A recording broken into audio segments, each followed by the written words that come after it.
Travis vibes. Positive vibes. Always.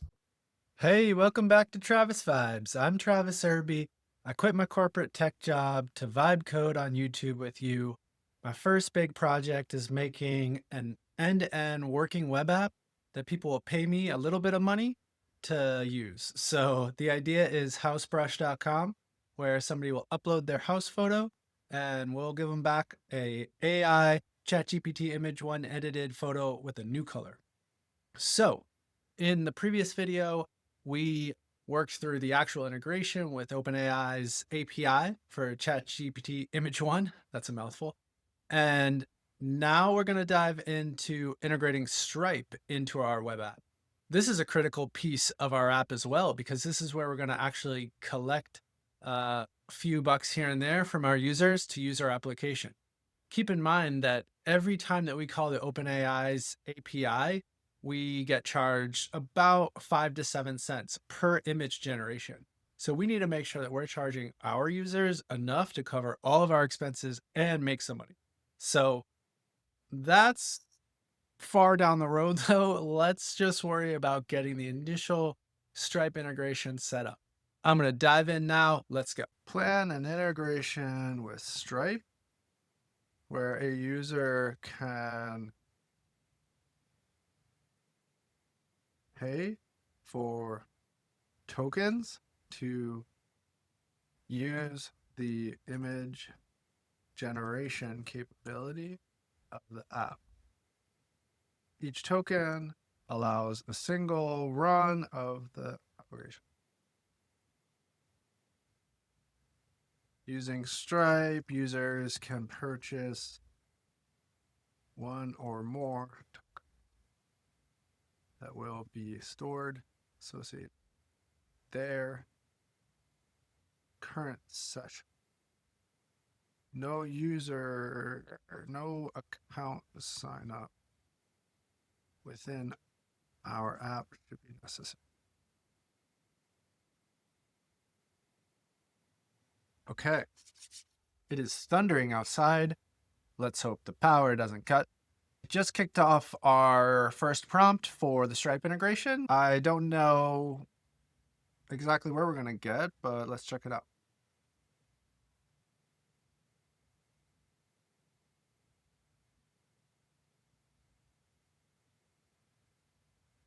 Here's a summary of the Stripe integration I've implemented for token-based payments in your image generation app.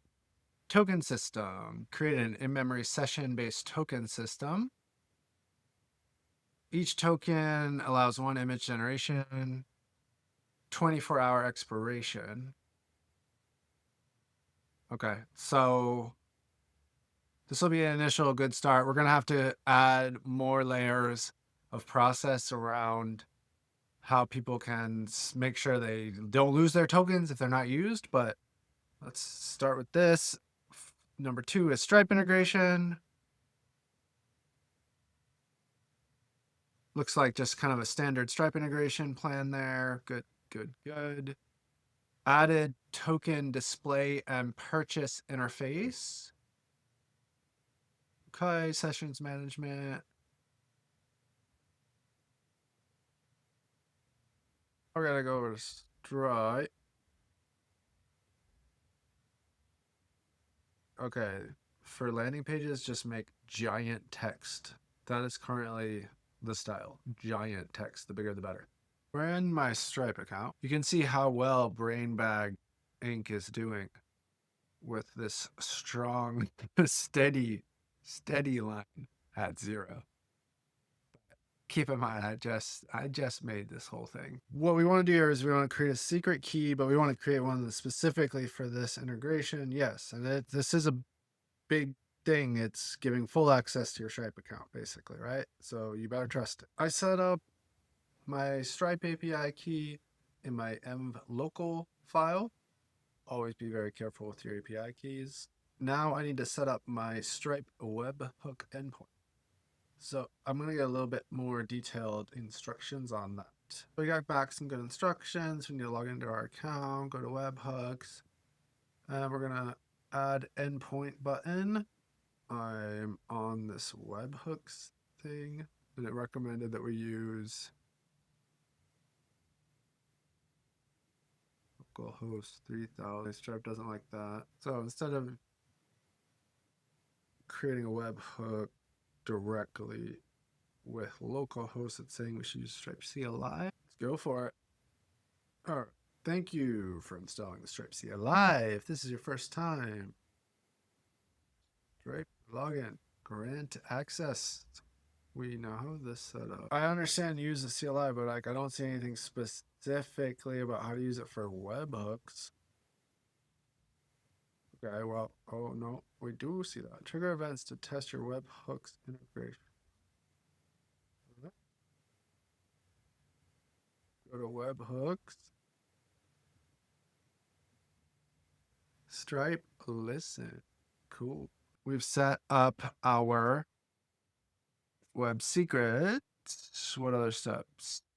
So now we just need to run our stuff again. I like this simple just token UI that it's added for testing. This looks good. When we try to test purchasing a token, we're just getting session not initialized. Let's go to inspector, see what we get. Oh, I think I'm missing a Stripe key. Now let's test the app again.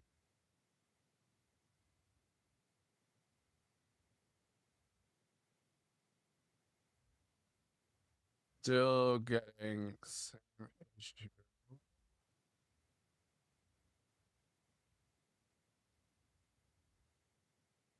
Different error. Bad request. Let's start a new session. Now that we have this initial implementation, we'll start a new session, keep our context slim, and figure out what's going on.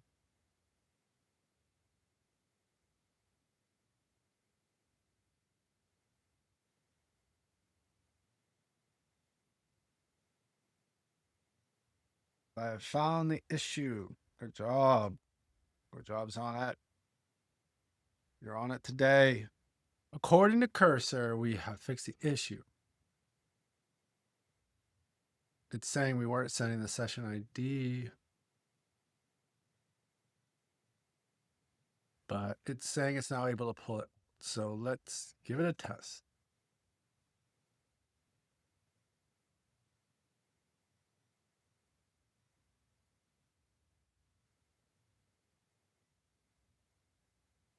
Seems to be the same. Let's see. Maybe you're.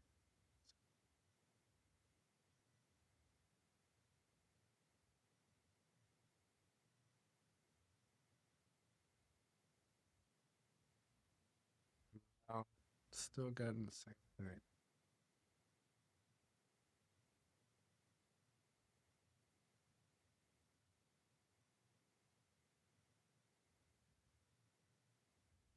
Yeah. All right, we're gonna have to do more debugging. Now it's saying that there's the logic isn't right because when no session ID is provided, the endpoint still expects one. It's a little bit weird, but see what it does. All right, it's adding some debugging lines, some console log. But adding a lot of logs. I like it. This is how, this is how I figure stuff out too. So it's put in a bunch of logs, some debug logs, so that when we're running it, we can see what's happening. Okay, we have a session I logged. So that's good. Now we're hitting a 500. Create checkout. Failed to create checkout session. Seems like it took kind of a drastic approach a little bit here by like actually trying to calculate a dynamic base URL instead of just asking me to set the var to something. Here we go.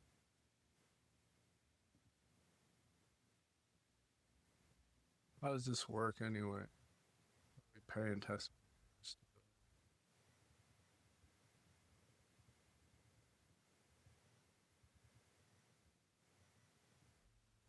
For, for, for.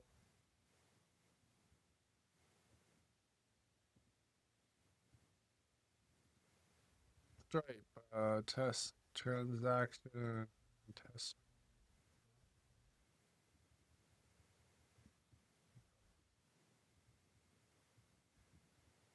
Test card numbers. What do we got? 4242. I was close. Okay, we're paying. We just got it through the flow of all the way through Stripe, which is awesome. And it was showing no errors, but we're not seeing the token that we bought. So let's see what it thinks about that. It's guessing this is because we're not storing the data properly, which, could be true, I guess. It's asking about using a database versus local storage. I think for now, just use local storage. We're obviously going to eventually put everything in a DB. But we just want to see the flows working at a base level, and then we'll make them on it. Has finished its work. Let's test. Need to buy a token. Nope. We still don't have our token. Still not seeing the token go up after a successful purchase. Come on, Sonnet. What can you do for us? It's gonna have more logging. Let's try again. Oh, wait, we already got something working here. All right, so we should be able to do our test. Okay, see, and now it kicks off. So there's some kind of logic that's a little wacky right now with the validation for the token check. It seems like doing a regular refresh on the browser fixes it. So we'll keep testing. We'll debug that. But this is the thing. When you're building your app, you're going to actually end up just testing your app more than you even end up coding. So get used to it. You're a tester. Ooh, I do like that house in yellow. And our tokens drop down to 3. Great. This is awesome. I've seen a little bit of wackiness with the testing, and I think a lot of that's coming from the fact that right now we are not yet connected to a database. We're just running we're using an in-memory database right now, which means anytime the server app reloads, then we lose all of our state, we lose all of our data. So we're gonna definitely set up a database soon. Thanks so much for staying tuned and watching all of this. I hope you're enjoying it. I hope you're seeing how I build software, how somebody that's a little more experienced building software dives into vibe coding. It's really going pretty well so far. Everything's a little rough, but we're going to polish it up. We're going to make it look sexy. Don't worry. Stay tuned, like and subscribe. Have a great one.